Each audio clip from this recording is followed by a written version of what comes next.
Heat exhaustion. Just sleep it off. My husband coldly declared to me, 9 months pregnant, as he forbade me from using the air conditioner in the scorching summer heat. I collapsed in our 105 degrees Fahrenheit room, unable to even stand up or drink water, my consciousness fading away. Then he left for a vacation. 3 days later, when my husband returned from his enjoyable trip, he found our home in a miserable state, filled with the stench of decay. But that was just the beginning of the hell he was about to experience. I married Niall, my husband 5 years my senior, when I was 28. About a year later, I discovered I was pregnant, something we'd been hoping for. Though his mother lived nearby, we didn't interact much, but she was delighted to hear about her first grandchild. To everyone else, we seemed like the perfect couple. But even in our happy life, I had a worry. My husband was incredibly stingy. When we were dating, Niall seemed kind and understanding. I fell in love with that man and decided to marry him, but once we started living together, his personality completely changed. Casey, the electric bill is $5 higher this month. And the grocery and household expenses are up from last month too. You're being too extravagant. What? That's just a normal fluctuation, isn't it? Everything's getting more expensive lately, we can't help it. Then use your head and find ways to economize. You're a housewife, aren't you? You're useless. Every month, my husband would meticulously check our expenses, and if he felt anything was even slightly higher, he'd invariably berate me. If I wanted something, I couldn't just buy it without Niall scolding me, so I had to check with him first. And most of the time, he'd dismiss it, saying I didn't need such things. I was starting to feel suffocated in this marriage, feeling like I was under constant surveillance. When I found out I was pregnant, I felt joy but also a twinge of anxiety. Still, I thought surely he'd change once the baby was born. I used to work full-time at a large corporation. But as soon as I found out I was pregnant, I started experiencing severe morning sickness. The doctor diagnosed it as hyperemesis gravidarum and advised me to take a leave of absence until my condition improved. That night, I told my husband what the obstetrician had said. Niall frowned. What? Absolutely not. But I can't work in this condition with all the nausea. If you take leave, that means no salary, right? That's a problem. I couldn't believe what I was hearing. He was more worried about the salary than my health. But my body was screaming for rest, so I had to convince Niall somehow. The morning sickness should only last another month or two, and HR said I could get sickness benefits, so we'll manage. No, it'll still be less than if you worked normally. No way. He refused to budge and shut himself in the bedroom before the conversation was even over. After much deliberation, I decided to ask my workplace for permission to work from home. For the next 2 months, until my condition stabilized, I struggled through work at home, fighting waves of nausea every day. My husband didn't say anything about this since my salary remained the same. It felt so unfair. There was a reason I felt this way. While my husband was extremely critical of our living expenses and my purchases, he was quite extravagant when it came to his own spending. He'd buy whatever he wanted on a whim, and his clothes were all brand-name items. My dissatisfaction with my husband, who loosened the purse strings only for himself, kept growing. But whenever I pointed this out, he'd fly into a rage, and his bad mood would last for days, so I gradually stopped saying anything. As summer arrived, I finally entered my 9th month of pregnancy.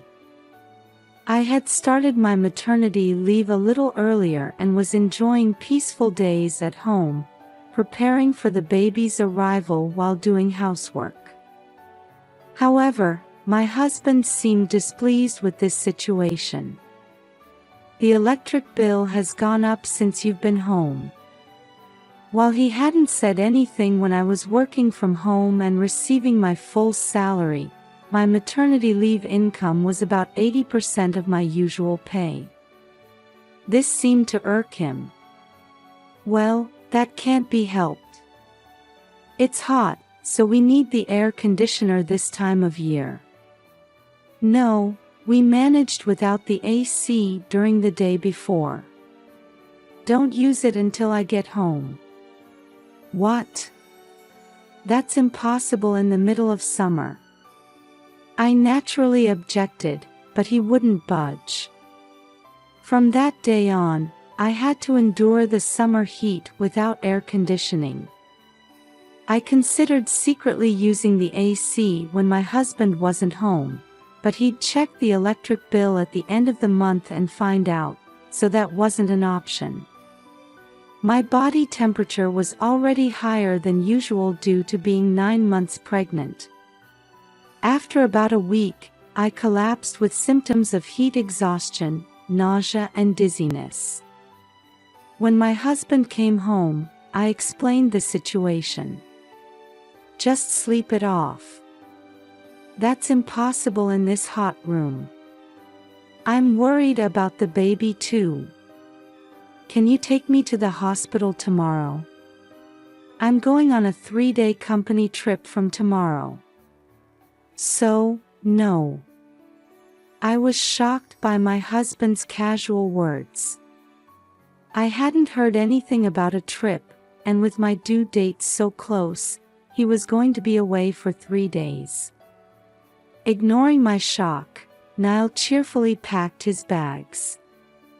The next day, before leaving, he warned me, "Don't turn on the AC until I get back. The electric bill is too high. And don't you dare go to the hospital. It'll get better on its own." To prevent me from going to the hospital, he took my smartphone and placed it out of my reach before leaving. After Niall left, my condition only worsened. Eventually, I couldn't even get up or drink water. This isn't just dangerous for me, but for the baby too. I lay there, helpless and despairing in a room that had reached 105 degrees Fahrenheit. Suddenly, I noticed the intercom was ringing. It seemed I had lost consciousness, and it was already dark outside. I was too weak to get up and answer the door. But the intercom kept ringing persistently. Who could it be? As I pondered hazily, I heard a familiar voice calling my name from outside the door. With a start, I gathered my last ounces of strength and crawled to the entrance, using that voice as my guide. Just as I managed to unlock the door, I completely lost consciousness. 3 days later, my husband returned home. As soon as he opened the living room door, he covered his mouth and nose. He was retching at the terrible smell. "What's this smell of decay? And all these flies? Oh no!" Niall frantically searched the room, seemingly looking for something. He returned to the living room and stared intently at the sofa and blanket I usually use when lying down. He seemed afraid to touch it. Then, as if struck by an idea, he started making a phone call. A ringtone sounded from high up in the living room. It was probably my phone he was calling. But the phone he had taken from me before leaving was still there. My husband looked around, found my smartphone, and picked it up. So, it must be. Once again, he tried to reach for the blanket on the sofa. I'm not there. Ah. Niall was so startled by my voice coming from somewhere that he lost his balance and fell onto the sofa. Then he started apologizing. I'm sorry. Did you think I was decomposing under that blanket? Huh. He looked around, then suddenly yanked off the blanket. There were just some cushions piled up underneath. Hey, where are you? My husband's voice was angry now, demanding to know where my voice was coming from. At this point, I wasn't actually in the house. I was watching what was happening inside through a baby monitor camera my colleagues had given me before my maternity leave began. I'm here. Can you hear my voice coming from that small thing next to the TV? Huh? Where are you talking from? He asked irritably. When I told him where I was, Niall rushed out of the living room. Within 30 minutes, my husband arrived where I was. Why did you go to the hospital without my permission? You disobeyed me. He shouted as soon as he saw me. I was lying in bed with an 4 drip, but my husband didn't even offer a word of comfort at the sight. Yes, this was a hospital room. A room with proper air conditioning. I'll explain later how I ended up here, but my husband started saying things like this. This is a private room, isn't it? Do you have any idea how much this costs? I didn't answer, just stared at Niall. And what's with the smell in that room? It stinks, and there are flies everywhere. We can't live there like that. Do you know how much house cleaning will cost? As my husband went on and on about money, I let out a heavy sigh. Was it really that bad? That was the leftover food you didn't clean up 3 days ago. Scrambled eggs, blueberry yogurt, what else was it? Of course it would rot if left in a room without air conditioning.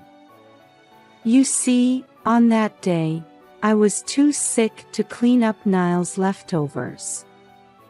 And then I was hospitalized, so everything was left on the table. Weren't you worried about me and the baby, telling us to sleep in a room hot enough to rot food?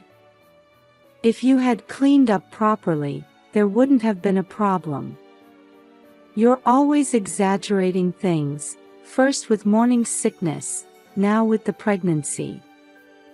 My husband sneered at me, saying outrageous things. I could have been the one rotting there. It was that dangerous. I was utterly disappointed in Niall. But he showed no sign of remorse.